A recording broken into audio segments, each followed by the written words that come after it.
Hai, kami dari kelompok 2 akan membahas materi tentang multiplan decision, profit maximization, dan implication of product differentiation.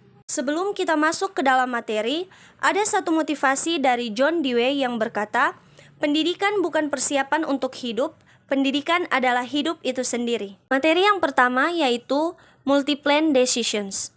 Multiplan decisions adalah suatu monopolis dapat mempunyai banyak pabrik.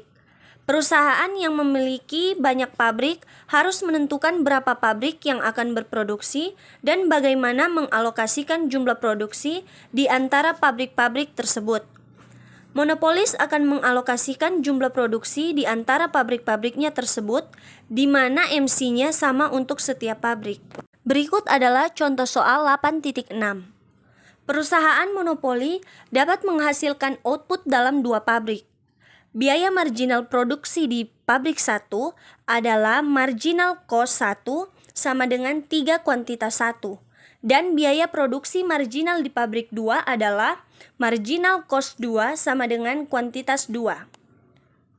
Pertanyaannya, berapa banyak output harus diproduksi di setiap pabrik untuk memaksimalkan keuntungan dan berapa harga yang harus dibebankan untuk produk? Nah, untuk memaksimumkan keuntungan, perusahaan harus memproduksi output di kedua pabrik sedemikian rupa. Marginal revenue dikali kuantitas sama dengan marginal cost 1 dikali kuantitas 1. Marginal revenue dikali kuantitas sama dengan marginal cost 2 dikali kuantitas 2. Dalam hal ini, pendapatan marginal diberikan oleh marginal revenue dikali kuantitas sama dengan 70 dikurang kuantitas, di mana kuantitas sama dengan kuantitas 1 ditambah kuantitas 2. Mengganti nilai-nilai ini ke dalam rumus untuk output multiplan aturan, kita dapatkan 70 dikurang kuantitas 1 ditambah kuantitas 2 sama dengan 3 kuantitas 1. 70 dikurang kuantitas 1 ditambah kuantitas 2 sama dengan kuantitas 2. Jadi, kita memiliki dua persamaan dan dua yang tidak diketahui. Dan kita harus menyelesaikan dua yang tidak diketahui. Persamaan pertama mengisyaratkan bahwa kuantitas 2 sama dengan 70 dikurang 4 kuantitas 1. Mengganti ini ke hasil persamaan kedua, 70 dikurang kuantitas 1 ditambah 70 kurang 4 kuantitas 1 sama dengan 70 dikurang 4 kuantitas 1. Memecahkan persamaan ini, kami menemukan bahwa kuantitas 1 sama dengan 10. Selanjutnya, kami mengganti nilai kuantitas 1 ini ke dalam persamaan pertama. 70 dikurang 10 ditambah kuantitas 2 sama dengan 3 dikali 10. Memecahkan persamaan ini, kita menemukan bahwa kuantitas 2 sama dengan 30. Jadi, perusahaan harus memproduksi 10 unit pabrik 1 dan 30 unit di pabrik 2. Dengan total keluaran kuantitas sama dengan 40 unit. Untuk mencari harga yang memaksimumkan keuntungan, kita harus mencari harga maksimum per unit yang akan membayar 40 unit output. Untuk melakukan ini, kami menetapkan kuantitas sama dengan 40 dalam fungsi permintaan terbaik. Price sama dengan 70 dikurang 5 dikali 40 sama dengan 50. Jadi, harga yang memaksimalkan laba adalah $50. Materi kedua, profit maximization. Profit maximization atau profit maksimum adalah proses yang dilakukan perusahaan untuk menentukan harga dan level output yang memberikan profit yang paling besar. Selanjutnya, contoh soal 8.7. Diketahui besarnya biaya tetap sama dengan 25.000 dan biaya variabel sama dengan 100 kuantitas ditambah 0,10 kuantitas pangkat 2. Berapa kuantitas terbaik yang harus diproduksi agar tercapai laba maksimum jika harga adalah $300 per unit? Berikut adalah penyelesaian dari contoh soal 8.7.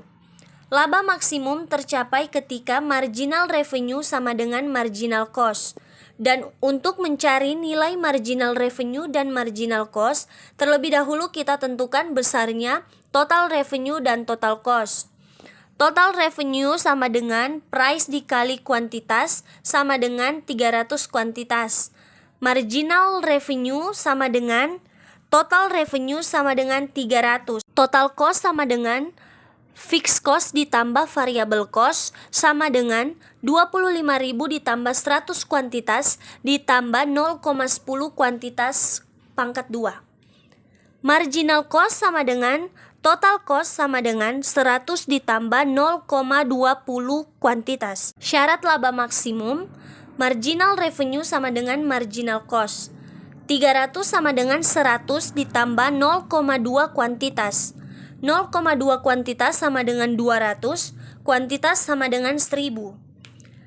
Besarnya laba maksimum, P sama dengan total revenue dikurang total cost, sama dengan 300 kuantitas dikurang 25.000 dikurang 100 kuantitas dikurang 0,10 kuantitas pangkat 2 sama dengan 200 kuantitas dikurang 25.000 dikurang 0,10 kuantitas pangkat 2 sama dengan 300 dikali 1000 dikurang 25.000 dikurang 0,10 dikali 1000 pangkat 2 sama dengan 200 dikurang 25.000 dikurang 0,10 kali 1 juta sama dengan 175.000 dikurang 100 sama dengan 75.000.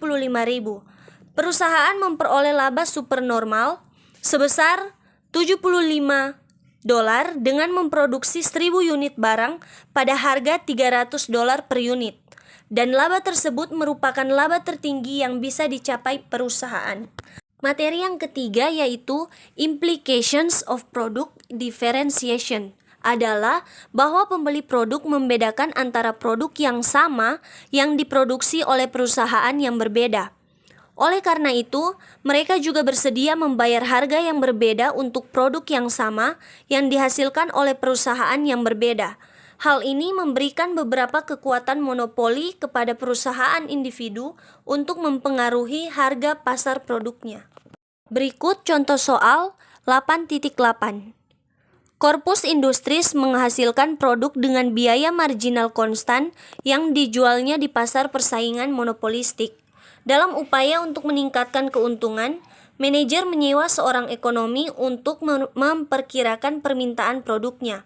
Dia menemukan bahwa permintaan untuk produk perusahaan adalah log linear, dengan elastisitas harga sendiri dari permintaan negatif 10 dan elastisitas iklan permintaan 0,2.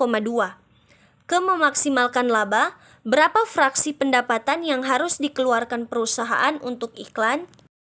Berikut ini penyelesaian dari contoh soal 8.8 untuk menemukan rasio iklan terhadap penjualan yang memaksimalkan keuntungan. Kita cukup memasukkan EQ kali A sama dengan 0,2 dan negatif EQ kali P sama dengan negatif 10 ke dalam rumus untuk rasio periklanan terhadap penjualan yang optimal. Dengan demikian, rasio iklan ke penjualan optimal Corpus Industries adalah 2% untuk memaksimalkan keuntungan. Perusahaan harus membelanjakan 2% dari pendapatan untuk iklan. Sekian dari kami, semoga video ini dapat bermanfaat. Terima kasih.